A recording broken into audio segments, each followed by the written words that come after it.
This podcast contains graphic descriptions that some listeners may find disturbing. Listener discretion is advised. Now, with that being said, welcome to the Mortal Musings podcast. Right, let's do this.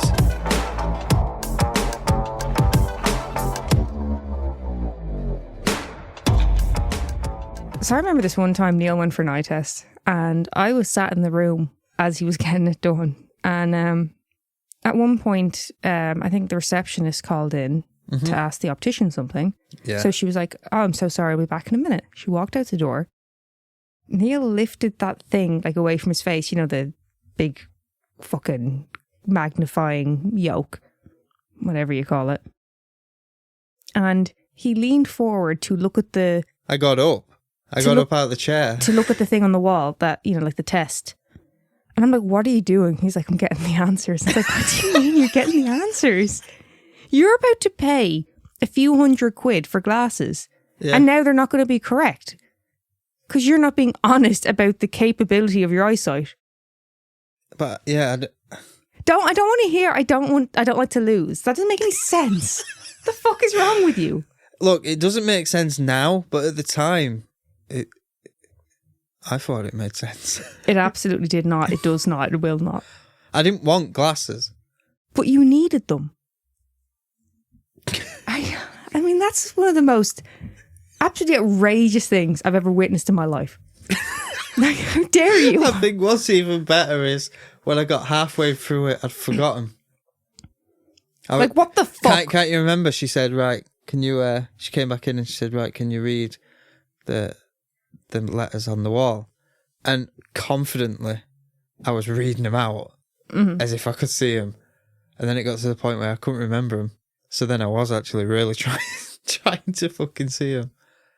You infuriate me. I forgot about that. Yeah. It's never a dull day. Never. So what? Need wood. What? Because we spoke... Jinx. You can't just say jinx. Yes, I can. No. Jinx, touch wood. I've This already is a said fun it. podcast.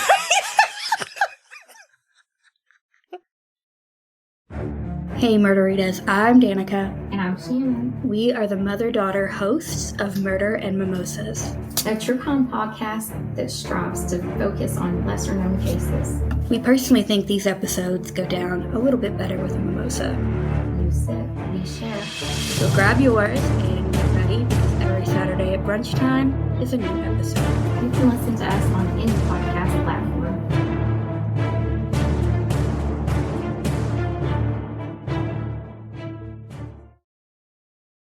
So today we're going to cover a mass murder, and it is the case of Richard Speck. Are you familiar? No. Should I? I'd say it's a big enough one. Yeah? How long ago was it? It happened in the 60s. I weren't alive then.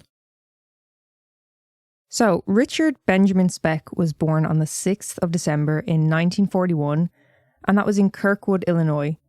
And he was the seventh. He was the seventh. Fuck me. That was Jesus. very Irish. He was the seventh. Oh, Jesus. And he was the seventh of 8 children born to parents Benjamin Franklin Speck and Mary Margaret Carber. And his father, he worked as a packer at a Western stoneware. And his mother, I don't think she worked. I just saw her described as a religious teetotaler. That's all you could find on her. Yeah, I don't think she worked. I think she was maybe stay at home. Well, I mean, she probably had to be 8 kids. She was busy. She was probably fucking disabled. She was probably absolutely wrecked. So in 1947, when Richard was just 6 years old, his father died of a heart attack at the age of 53. And it was said that this greatly upset him. They were said to have had a very close bond. So definitely made an impact on Richard. Yeah. Now, Richard's mother, she would go on to remarry 3 years later, and that was on the 10th of May, 1950. His new stepfather, Karl August Rudolf Lindbergh. What? That was his full name. Say that again? Karl August Rudolf Lindbergh. Is he taking the piss? I'd love to see his signature. Well, he was a travelling insurance salesman, so he probably had to sign a lot of documents. So, like, can you imagine the length of it? His business card would be the length of a fucking ruler. If anyone's seen Kevin and Perry Go Large, it was in the movie, wasn't it? Kevin gets asked to sign something from a delivery guy, and he signs it and he like whips it round over and over again to take over all other slots on the page. So that's what Karl did. Yeah. He went around just pissing off delivery men, allegedly. So his stepfather was said to have been a heavy drinker, and he also had an extensive criminal record. So he was a bit different to the father. He was a bit of a devil, yeah. And like I said, he's a bit different to the father figure he was used to. And Richard was said to have not liked his stepfather. His stepfather was said to have been absent a lot. And when he was there, he would just be drunk and abusive. You don't be needing that. You absolutely don't. So after his mother had remarried, Richard and his sister Carolyn, they would stay with his older sister Sarah while he finished second grade. They would then move and join his mother and stepfather in Santo, Texas. And I assume that's where the stepfather was from. When the mother had met him, it was on a train. You know, presumably he was travelling for work. Yeah. Being a travelling salesman. Ah, so it's part of it then? Which means part of it. Travelling salesman, he's going to fucking travel. He's going to travel, yeah. And in the space of 12 years, the family would actually move home 10 times. What? Yeah, a lot of travelling. There's a lot of back and forth in this story for Richard. So all the different areas they ended up moving to, they were all low-income areas. They would eventually stay in Dallas. In 1952, Richard's eldest brother, Robert, died. He was only 23 years old, and his death was the result of a car accident. Not long after his brother's death, Richard would begin drinking. And by the time he was 15 years old, it had become a daily occurrence in his life. What, so at 15 would he have been classed as an alcoholic? Yeah. Or dependent, like? From the sounds of it, yeah. Yeah. Fuck. Sounds Irish. So, along with alcohol starting to become a bit of an issue in his life, he was also starting to struggle academically. He was failing all of his subjects, and he would end up dropping out of school at the age of 16. Well, he were going to fail all his subjects. He were always pissed. Yeah, it's hard to concentrate, you know. Well, I mean, I can't say anything. I left school at 16, so no judgment there. Well, I'm British, so I finished school at 16. Yeah, I've never understood that. I could have stayed on for an extra year or gone to college. We've talked about that before because on one side of the argument, I kind of look at it as, you know, I hated school. If I could have been done at 16, would have loved it. Yeah. But the other side of it for me is like you're expecting a 16-year-old to make decisions about what they want to do next in life. They're 16. Well, actually, let me try and think. I'd say it were about year 9. So I would have been 14. Is that right? 14? 13? 13 or 14. What, like aptitude test or something? No, they'd ask you what you want to do. And but you mean like optional subjects? Because we do that over here as no, well. No, they'd send you to a business to work. Work experience? Yeah. Okay. So even at 13, 14, they were like, what would you like to do? And me, I went panel beater and painter. That's quite intense. That's very young. Yeah. But then, yeah, like you said, leaving school at 16, you're supposed to know what you want to do. But I mean, you can always change, but... I think, don't quote me, but I'm pretty sure I heard somewhere, but they're on about changing the UK schooling system to 18, you finish school.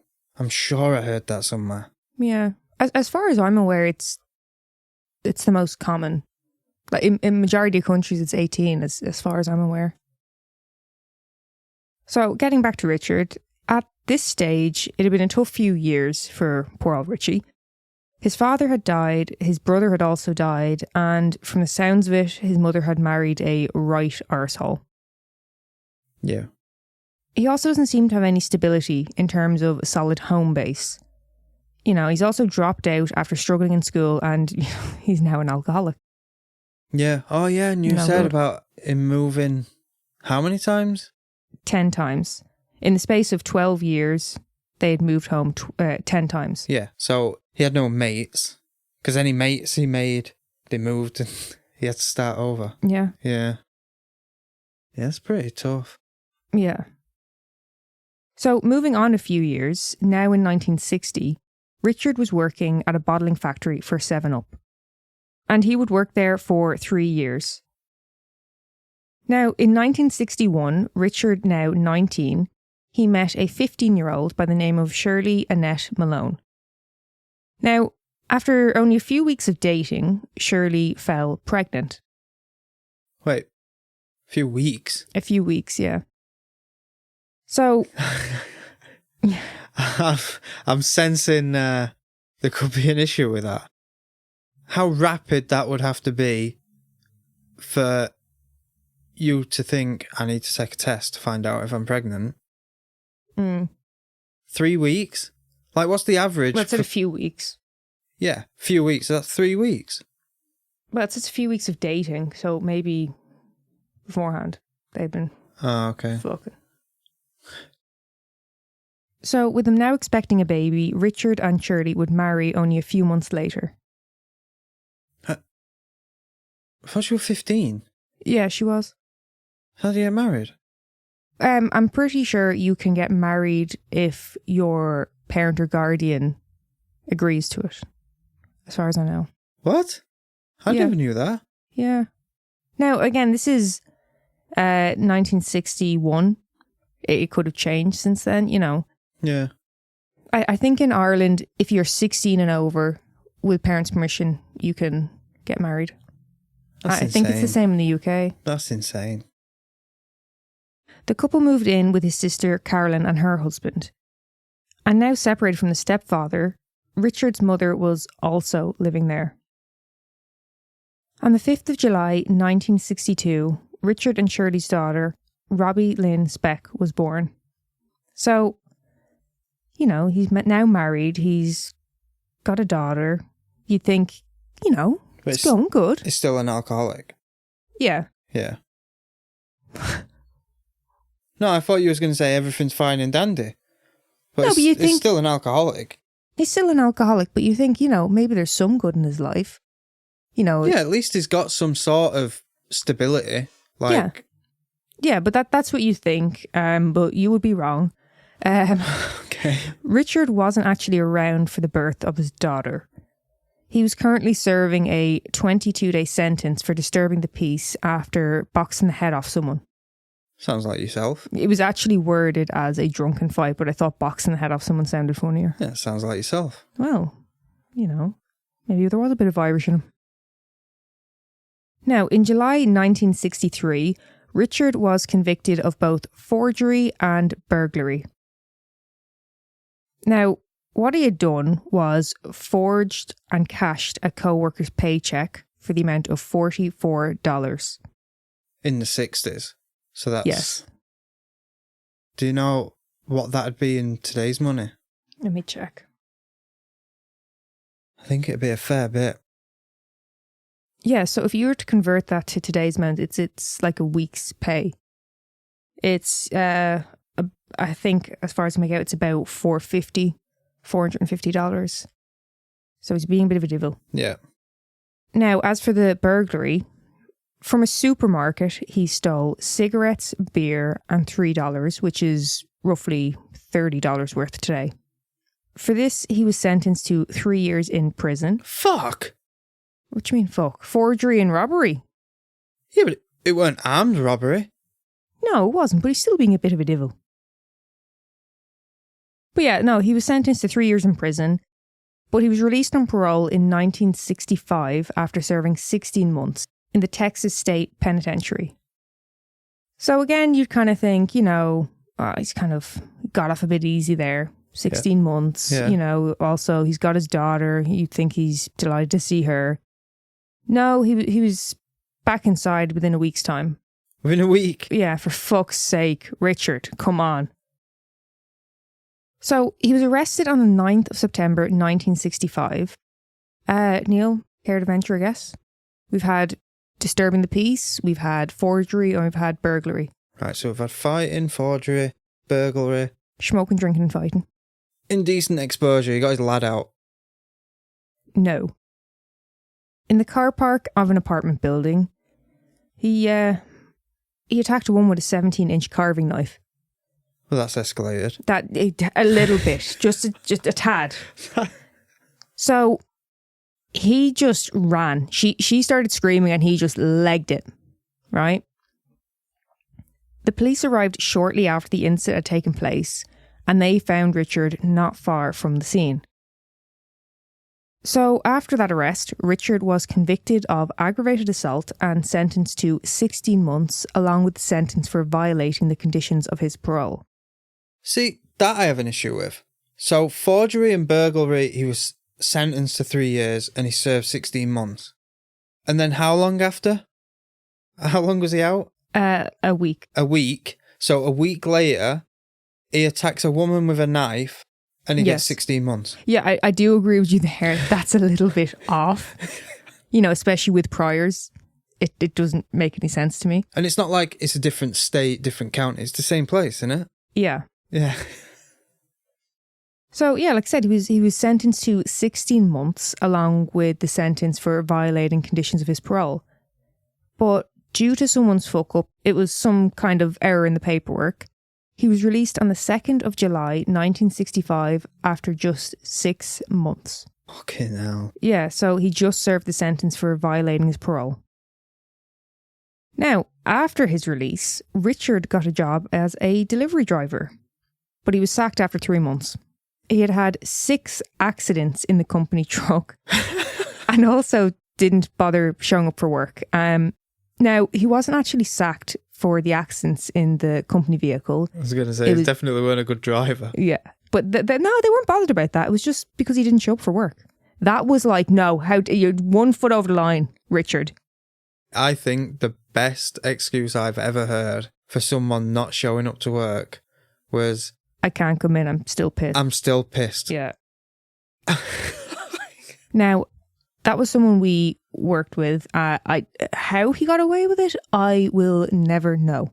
Well, the best thing is, the place we work, that's where he got pissed. Yes. He was there until the place closed. Yes.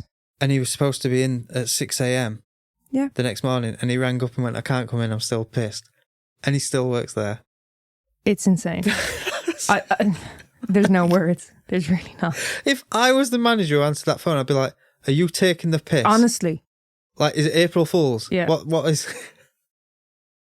So by January 1966, his wife, who he was already separated from at this point, she filed for divorce. And she would go on to remarry 2 days after she was granted the divorce. Oh, that weren't planned then. Yeah, but they're already separated. Maybe it was like, they've already kind of moved on. That's why the divorce happened, so she could get remarried. Yeah, I'd say so. So at this point, now separated, Richard had moved in with a 29-year-old woman, and she was an ex-professional wrestler who now worked as a bartender at his favourite bar, Ginny's Lounge. You don't want to be going at her with a knife. Now, as far as I know, it wasn't a romantic relationship. It was more of an arrangement. She would give him a place to stay and he would babysit her 3 children in return. What is... We've only just covered Ed Gein and you told me people were letting him babysit. Yeah. But the difference is, the big difference is, Ed Gein, they just saw as, he's a little bit slow, he's a little bit odd. He's harmless. But he's harmless. Yeah. This cunt, hang on, I don't know if, this fucker has been in prison multiple times, attacking with a knife. Yeah. Drunken fights. Boxing the head off someone. That was the official charge, yeah.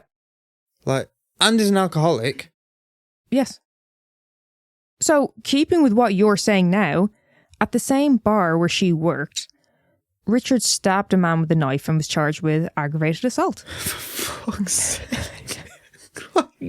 But, okay, Neil, his charges were reduced to disturbing the peace. All right? What? Yeah. And here's the kicker. You ready for this one? So, like I said, his charges were reduced to disturbing the peace, and he was given a $10 fine, but he was jailed for 3 days because he failed to pay his fine. Yeah. I'm guessing it was like, fuck off, I'm not paying it. Like, he's been in and out that many times, he's probably like, 3 days, little breakaway. What's another stint? Yeah. I miss the lads, miss the crack with the lads. Oh, God. And $10 would be like, what? That would $3 be enough. Did you say $3 were like 40? 30, yeah. Oh, yeah, so $10. Yeah. So in March 1966, Richard robbed a shop, stealing 70 cartons of cigarettes, which he would then sell on. This guy's just taking the piss. He really is. So I'd heard of Richard Speck, the mass murderer. Yeah. I didn't know. Sorry, I just completely forgot. You told me at the beginning this is a mass murder. Yes. How much fucking shit does he do before this mass murder? Right, okay. I started looking into this episode and I was like I said, Richard Speck, he was a mass murderer. It's going to be an episode about, surrounding one night. Yeah. The one incident. Yeah. No, I was very wrong. He's got a lot of shit in his backstory. You okay? Yeah, he's just... I know, there's so much. Right, all seriousness, I'm not doing this for acting. I couldn't tell you how many charges he's had so far. I know. Seriously, when I was researching this, I was just like, he travels back and forth a lot. He's in and out of prison. There's a lot going on. I hope the listeners can follow this because, it's a lot to follow. With the charges, where he's moved to. Yes. Facts of people who've died around him and left him, and yeah, there's so much in this case. The fact that he was an alcoholic at 15. But he's taking the piss. So the police were able to trace the car that Richard had used, and it turned out he had only bought it the day before, on the 8th of March, and the police would issue a warrant for Richard's arrest. Now, they weren't able to get him, though, because the next day, Richard's sister Carolyn drove him to the bus station where he set off for Chicago. Yeah. Moving again. I know. Right, I fucked that state up. Yeah. Right, lads, where to next? On to the next one. Yeah. I'll try again. So now back in Illinois, he would stay with his sister Martha, and she was a registered nurse. Her husband Gene, he was a railroad switchman, and they also had 2 teenage daughters. Now, Richard, he wouldn't stay there for long, only for a few days before he returned to his hometown of Monmouth. And while there, his brother Howard, who was a carpenter, was able to get Richard a job working with another carpenter, sanding plasterboard. Okay. Steady job. Yeah. And around this time, he was living in the Christie Hotel and spending the majority of his time in bars. Go away. Well, you know what we say, Neil? He was a slave to the drink. Yeah, slave to the drink. Now, one night while out drinking with his friends, Richard was detained after reportedly threatening a man with a knife in the bathroom of a bar. Although I don't think anything really came of it. Why would it? It was noted, but it kind of just follows his pattern, but it wasn't he didn't catch another charge, so. Okay. On the 3rd of April, Richard entered the house of a 65-year-old woman, Mrs. Virgil Harris. She had gotten home at around 1 a.m. after spending the evening babysitting, to find Richard stood there holding a knife. Fuck's sake. Yeah. She described him as very polite and spoke very softly with a southern drawl. He blindfolded her, tied her up, and raped her. Oh, well, that fucking took a tip. He was polite. That's just how she, like, I'm guessing while he was doing these things, like, you know, when she entered, Yeah. he was like, I assume explaining, I'm just going to sit you down here. I'm going to, like, that's how I envisioned it from how calmly she seemed to speak about it. Is this the guy you told me once about a guy who, I don't know if he raped women. Once he'd got a woman, his hand grazed a tit and he apologised. No, that was Edmund Kemper. Oh, okay. I don't know that one is. He also stole various items from her home, as well as the $2.50 she had earned from babysitting that night. And he should know how hard babysitting is. You know what? 3 kids he had to take care of. Yeah. Well, how would he feel if someone came in and took his... How would you like it, Richard? On the 9th of April at around 12:20 a.m, a 32-year-old woman named Mary Catherine Pierce was last seen leaving her brother-in-law's bar, Frank's Place, where she also worked. On the 13th of April, her body was found in an empty hog house behind the bar. Her cause of death was said to have been from a blow to her abdomen that ruptured her liver. Fucking hell. Yeah.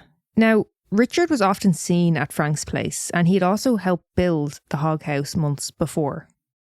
On the 15th of April, police would informally question Richard about the death of Mary Catherine Pierce and asked him not to travel out of town for the time being. But, you know Richie, he gets a bit restless. Fucking Richie. So, when police showed up to his hotel on the 19th of April, Richard had already fucked off. He was gone. Fuck's sake. Only a few hours earlier, Richard had took his suitcase and left. And he told people he was just going to laundromat. Now, when police searched his room, they found a radio and also costume jewellery belonging to Mrs. Virgil Harris, as well as other items reported missing from 2 separate burglaries in the last few months. So he's been up to his old tricks with burglary as well. Yeah, it was just Richard being Richard. I've just remembered again, we're still not even at the mass murder. No, we still got a little bit to go. Fuck's sake. Yeah, Richard is quite a backstory.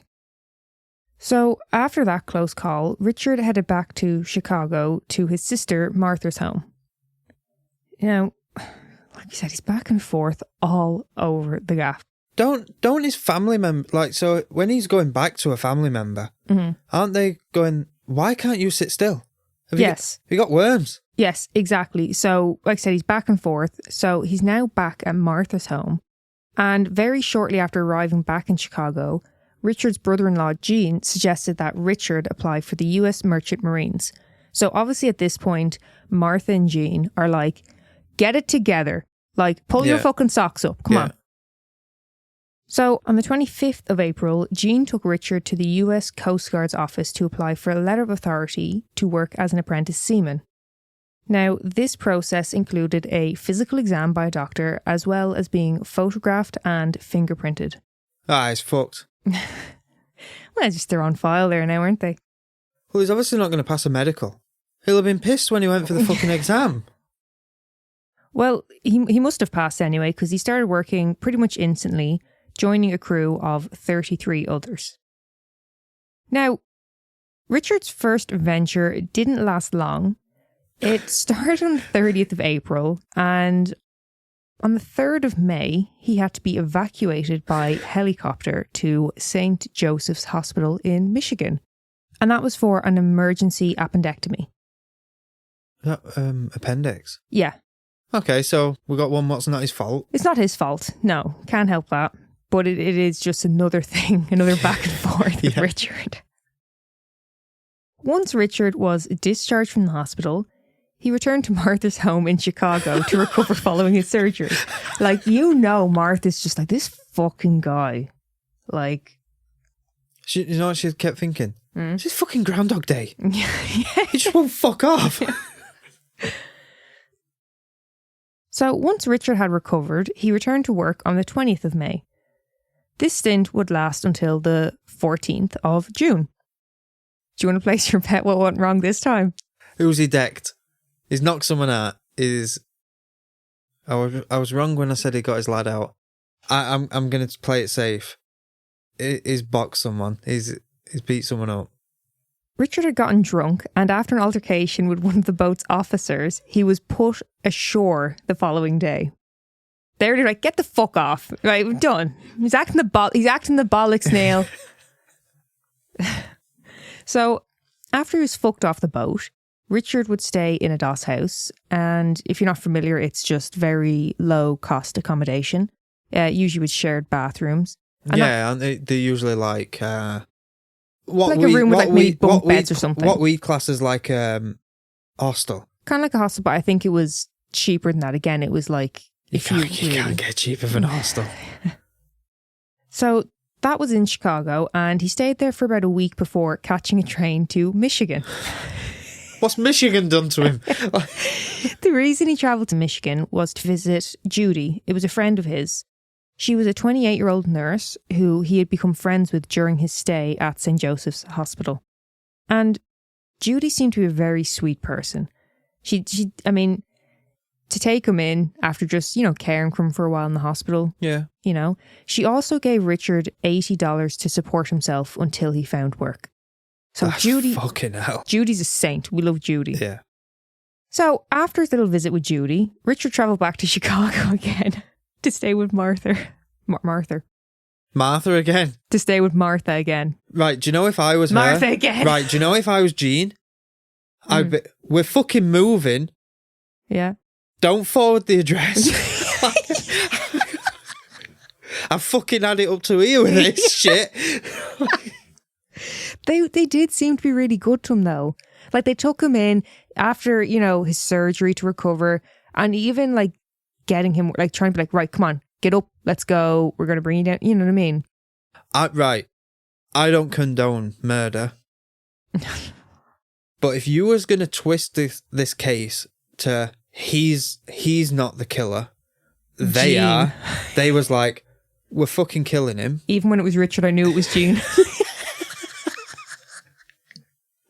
Like, I bet they've had it up to here. I obviously I don't know who Martha and Jean are. He's a messer, like. But I can feel their frustration. Yes. I know, can't you? You haven't said they're frustrated. No. They seem to be absolutely lovely to him. They seem to really, want the best for him. But fucking Richard can't just get it together. So on the 30th of June, Jean brought Richard to the NMU, which is the National Maritime Union, and that was to apply for a seaman card. Fucking shipping him off again. Fuck off. Now, about a week later, Richard returned to the NMU to collect his seaman's card and register for a placement, but he would miss out to someone with a little bit more seniority to him. Okay. That happened. Did he take this well? Happens to the best of us. Now, by the 11th of July, Richard had outstayed his welcome at his sister's house. No shit. Yeah. Fuck's sake. After this, Richard stayed the night in a rooming house, and the following day, Richard received an assignment, which was about 30 minutes' drive away. But unfortunately, when he arrived there, his spot had already been taken.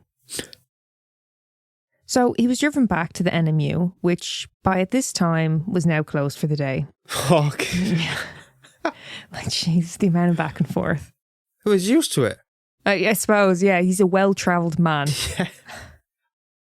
So at this stage, Richard didn't have enough money to pay for accommodation, so he just found an unfinished home and slept there for the night. So I think we're going to leave it there for part one. We're starting to kind of come to the end of Richard's backstory, and we're starting to, get a bit closer to the murders. Yeah. And next episode we're going to get into that, and obviously his trial, and a little bit about the victims. Because he's been through the wars so far. There's a lot of back and forth. I hope I did a good enough job that people can follow it fluidly. There's so much. He was there. I don't think it matters how well you tell it. It is a head scratcher. Yeah, You're forgetting where. Hang on, has it been there before? Yeah. Like, Where's Waldo? I know Martha. You said Martha quite a few times. Yeah. But I think before we go, we'll do a little oddity. As always. As always. Now, Gavin and Stacey. I know it well. Yeah. TV show. Yeah. It's well, I don't watch it, but it's a very, very loved show. It's very well known. Yeah, it's okay. You ever notice anything about the character names in it? Because you did watch it. You were a fan. Yeah, I know it well. There was Gavin, Stacey. All right, I can't actually think of any of the names. Shit. Smithy. That was one, wasn't it? Smithy. It was James Corden's character in it anyway. Yeah. That fella. Yeah. Yeah, my favourite scene in it is the takeaway. And he's like, have you been eyeing up my booners? I bet you are. that was fucking gold. But what I was going to say to you, it's not so much about, the first names. Their surnames. I don't think they ever say the surnames. Not what I can remember. Okay, well, Gavin's second name is Shipman. Stacey's second name is West. And there's also Peter and Dawn Sutcliffe. I don't know who those characters are. Peter and Dawn? Yeah, they were friends of the parents. Yeah, Gavin's parents. I don't know if they were neighbours or they were just friends of Gavin's parents. There was a couple. Yeah. Well, Probably have you them. noticed something about their names? Wait, so West? West, Shipman and Sutcliffe. Oh, the serial killers? Yes. That's fucked. Show writers James Corden and Ruth Jones named the characters after notorious serial killers Fred and Rose West, Peter Sutcliffe and Harold Shipman. And they did this as just a little nod to the darker side of humour.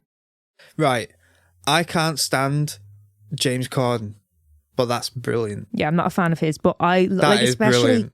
a show like Gavin and Stacey where it's kind of like just like something that's like fun, easy to watch. Yeah. And then these two little shits snuck in this like real sinister side to it just for the crack. I can't think, like, obviously I didn't notice because I didn't even know the surnames. Oh, well, there you go. That is an interesting one. Isn't it? Yeah, I thought it was I've made myself look a fool. I'm there saying, oh yeah, Gavin and Stacey, I know it well. And you went, what are the names? Gavin, Stacey. That's me done. I'm out. But yeah, there you go. That was a good one. Yeah, I hope you enjoyed it. Thanks for that. Thank you so much for listening. Find us on Patreon, TikTok, Facebook and Instagram. If you have a case suggestion or maybe even your own story, email us at mortalmusingspodcast@gmail.com.